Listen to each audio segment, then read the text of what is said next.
Hey, what's up guys? The storm rolled in last night here in Cape Town and we've pretty much had rain ever since.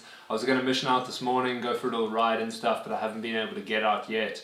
So I thought, as promised in last week's video, I would sit down with you guys and do a review on the Garmin Fenix 6X.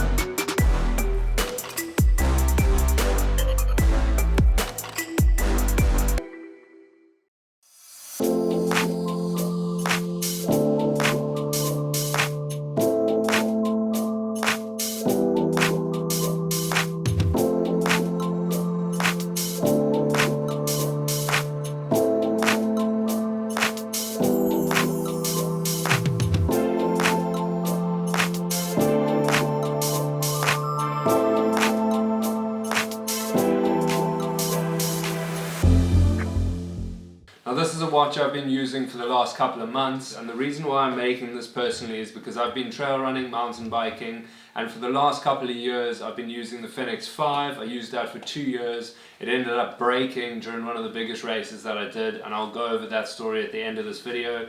But now I'm currently using the 6X. Obviously if you're on this video you're probably interested in the 6X, or you're wondering between the 5 and the 6X. There are lots of comparison videos out there. This is not going to be a very in-depth video.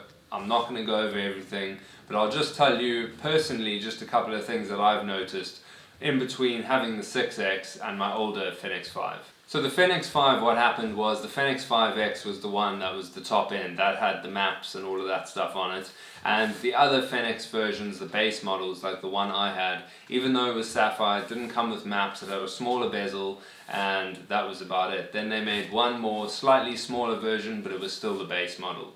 In the 6X they've split it up. It seems they've got kind of a category, a pro category, and then they've got a base category, but they split it up even more. They make their top end of the line solar model, which actually around the bezel of the watch has solar, and while you're walking and you're out in the sun and stuff, your watch does charge. Now I looked at the solar model, and personally for me, for the price, even though I am in Cape Town, it's quite a sunny place and obviously it would work to its full. I never have a problem with the battery on this watch, and I've never actually had a problem with the battery on the Fenix 5. They obviously split it up from there, so they've got the solar, which is the top end, they've got the pro, they've got the base. Within the base they've obviously got different sizes. Both the Fenix 5 and the Fenix 6X connect to all my sensors. So I've got my indoor bike at the corner over here, cadence and speed sensors.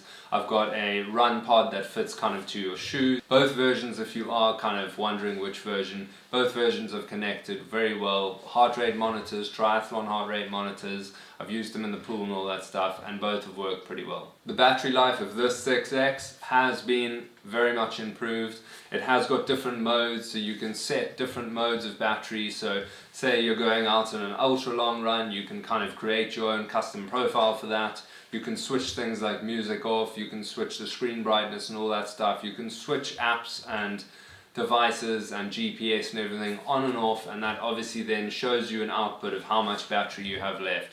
It's a really cool design and a really cool way to make sure you don't get stuck running out of battery. So with the Pro version it'll come with maps, Wi-Fi and music. You can connect it to Spotify. It works perfectly with all your Spotify music. Works really well, and it's awesome when I can just kind of save my phone. If you're doing quite long trail races and stuff, they do like you to have a fully charged phone. I put that inside my bag, forget about it for the entire race, and I can use this for my music and navigation and all sorts of stuff as well, and not kind of worry that stuff like Spotify or YouTube music or anything like that is actually going to drain my phone battery. The maps, to be honest, myself, I haven't used that much. It has maps on this watch. This is the 6X, and obviously you get points of interest around you that you can have a look, and if you do travel a lot, or you travel for races and you're interested in perhaps hiking and checking out topo maps and all that sort of stuff, there are loads of maps that you can download for this. I do obviously upload routes to this, but I used to upload routes to my Garmin Fenix 5 as well, and they work pretty well. The Wi-Fi is really nice to have. If you ask me, that is kind of one of the top reasons I got this model.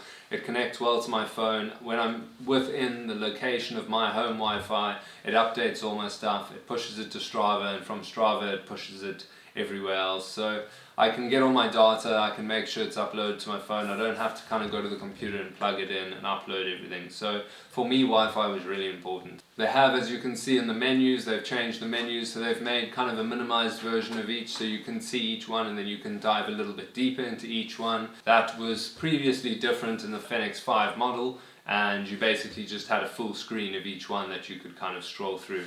Depending on what race you're doing, and obviously guys do it a lot for road races and shorter races, if you're doing say a marathon or you're doing a 21 kilometer and you want a negative split, so you want to run slightly faster on the second half of the race and you want to go out slightly slower in the first. It has sort of a pendulum, and you can kind of set your overall time, and then you've got a little button in the middle that basically will adjust it. So you can basically put into adjustment whether you want to go out faster, you want to go out slower. Would I go for the Fenix 5 or would I go for the Fenix 6? Now, this is something that you're going to have to kind of dive into the internet, have a look at all the other reviews and stuff, go onto Google and just see the differences specifically between both. Perhaps look online as well. There are guys that are selling the 5, they're also selling the new models like I did. I bought mine 2 years ago, it had that big problem. It ended up crashing on the race. I ended up getting a replacement sealed in the box and I sold it to a guy here in Cape Town. Have a look around, have a look online. You may very well be able to find a Fenix 5 that is brand new, sealed in the box. And if that's got everything you need in it, then that may be the best choice for you. What happened was I went to do the Ultra Trail Cape Town. If you guys haven't seen my video, check it out. I'll put a little banner up top here. I didn't have any stats in the race, if you could see at the end of the race and stuff, because what basically happened was I got to the start line, my watch had been working flawlessly, and on the day of the race I clicked the start button and it would not navigate to any profiles. As disappointing as that was, I checked on the other watches and stuff and I finally decided that I would like to get a Fenix 6X in future. I ended up sending the watch to Garmin and they actually sent me a brand new one. Now this unit, the first unit, the Fenix 5, I bought 2 years before this from Amazon. I bought it in the USA when it first came out and it was shipped down here to Cape Town. So I've had the watch and I've been using the watch extensively for 2 years before I actually sent it into a repair. And they sent me a new one, and that's kind of largely the reason why I've kind of stuck with Garmin, is their after sales service and the fact that they'll take your watch in, they'll repair anything. They'll even, I mean, mates of mine have got watches back and they've kind of swapped out the straps for them, they've done all sorts of stuff. So the after sales service has been brilliant and that's why I'll kind of stick with this product for now. I've had nothing but good things with the 6X, and yeah, I thought I'd just make this video to show you guys. Hope you guys have a good week and a good weekend coming up. If it stops raining, I've got some really rad plans for next week. We are actually, I'm sure you saw my last video, it was going over the Greenbelt run I did and basically kind of keeping in a radius of the area. Now we still got to kind of stay in the area, but what has happened is we're dropping down to lockdown level 3, which means that we're allowed to exercise all day.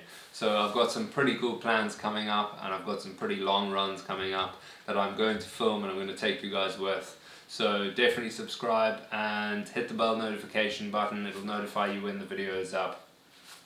Have a good one, thanks for watching, hope you enjoy the review and I'll catch you guys next week.